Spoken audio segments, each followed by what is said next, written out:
कणकवलीमध्ये prime लोकेशनला flat शोधताय? Premier flats ते पण बजेटमध्ये. सर्वोत्तम क्वालिटी फ्लॅट्स 18 लाखांपासून. मार्केट, शाळा, hospital, railway station, bus stand, highway पासून 5 मिनिटांवर. पार्किंग, 24 तास पाणी, बॅकअप सह लिफ्टची सोय. तुमची लाईफस्टाईल अपग्रेड करा नव्या घरात. ऑफिस पत्ता विल्बर्ट प्रॉपर्टीज, मनोहर शिल्प, पहिला मजला, जानवली ब्रिज जवळ, कणकवली. संपर्क विल्बर्ट प्रॉपर्टीज 9637 32 25 40 आणि 9423 75 09 44. शालेय शिक्षण मंत्री दीपक केसरकर यांना अप्रत्यक्षपणे बदनाम करण्याचा जो प्रयत्न सुरू आहे याचा वेंगुर्ला शिवसेनेच्या वतीनं तीव्र शब्दात निषेध करण्यात आला.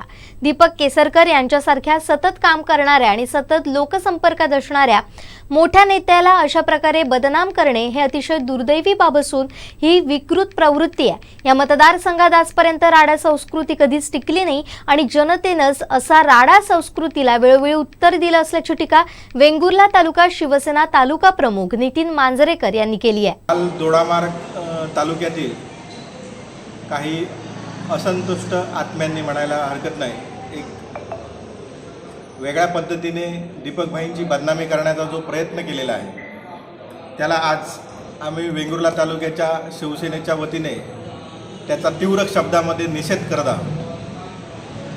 अतिशय दुर्दैवी बाब आहे.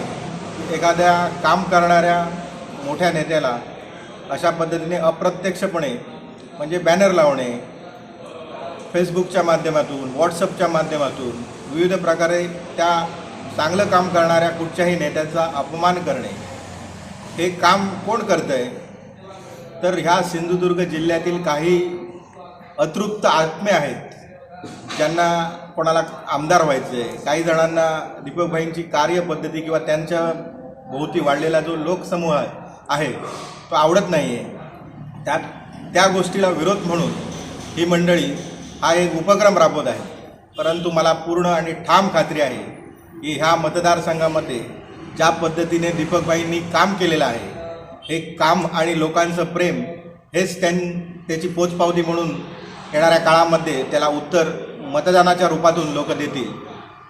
खरं तर आज वेंगुर्ला तालुका असून देत, दोडामार्ग तालुका असून देत, सावंतवाडी तालुका असून देत, प्रत्येक गावामध्ये, प्रत्येक शहरामध्ये करोडो रुपयांचा निधी हा दीपकभाईंनी आपल्या माध्यमातून ह्या भागासाठी आणलेला आहे. आज शालेय शिक्षण मंत्री म्हणून ते काम करत असताना महाराष्ट्र राज्यामध्ये विविध ठिकाणी त्यांना वाढत असलेला लोकप्रतिसाद आणि त्यांचा जो संपर्क, त्या संपर्कामुळे लोकांचं जे प्रेम आहे ते पाहून काही जणांना पोटसूळ उठलेलं आहे.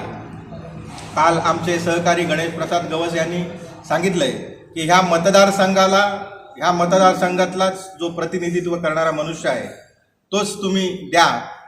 आणि अशा पद्धतीचे पुनरुच्चार आम्हीसुद्धा वेंगुर्ल्यातून करत आहोत.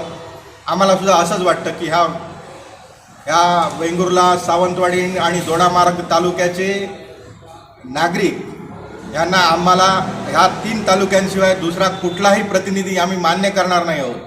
आणि दीपकभाई हेच आमचे नेते आहेत आणि त्यांनाच आम्ही येणाऱ्या काळात मतदान करणार आहोत. वेंगुर्ला तालुक्यामध्ये फक्त वेंगुर्ला तालुक्यातच जवळपास 100 कोटीच्या वरती निधी दिलेला आहे. सावंतवाडी तालुक्यासाठी वेगळे पैसे दिलेले आहेत, दोडामार्ग तालुक्यासाठी वेगळे पैसे दिलेले आहेत. तर हे सगळं कोण करतं आहे तर दीपकभाईंच्या माध्यमातूनच किंवा ह्या सरकारच्या माध्यमातूनच हा विकासाची गंगा आलेली आहे. त्याच्यामुळे येणाऱ्या काळात अशा पद्धतीने एखाद्या मतदारसंघावरती हक्क सांगणारी जी ही मंडळी आहे, पुण्यातून येणारी मंडळी आहे, ती लोकांच्या बारशांना फिरत आहेत, लोकांच्या बाकीच्या विविध कार्यक्रमांना, सांस्कृतिक कार्यक्रमांना फिरत आहेत. परंतु तुमची सामाजिक बांधिलकी काय आहे? या तालुक्यासाठी तुम्ही काय करता आहात? तुम्ही आतापर्यंत किती रुपयांची विकास कामं आणलेली आहेत? तुम्ही आतापर्यंत जे लोक आज सांगतायत दीपकभाईंनी काम केलं नाही, त्यांनी आपण आणलेली जी विकास कामं आहेत ती ऑन पेपर किंवा आपल्या माध्यमातून लोकांपर्यंत जाहीर करावीत.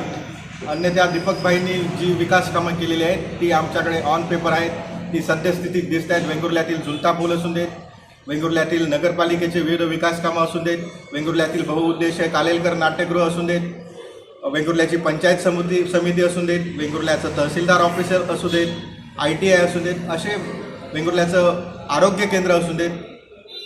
तर अशा पद्धतीने करोडो रुपये हे मागच्या दीपकभाईंच्या आमदार असतानाच्या काळामध्ये आलेले आहेत.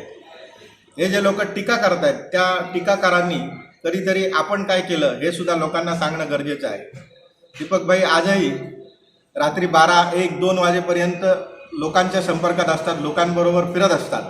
तर अशा माणसाबरोबरच हा सर्वसामान्य जनतेचा नेता आणि हा सर्वसामान्य लोकांना हवाहवासा वाटणारा नेता आणि त्यांच्याच बरोबर आम्ही सर्व मंडळी येणाऱ्या काळात राहू अशी ग्वाही मी त्यांना देऊ इच्छितो. आमचे दिवसभरातले सर्व अपडेट्स, ताज्या घडामोडी आणि थेट लाईव्ह पाहण्यासाठी सबस्क्राईब करा, लाईक करा कोकणचं नंबर 1 महा चॅनल कोकण 7 लाईव्हचं YouTube चॅनल.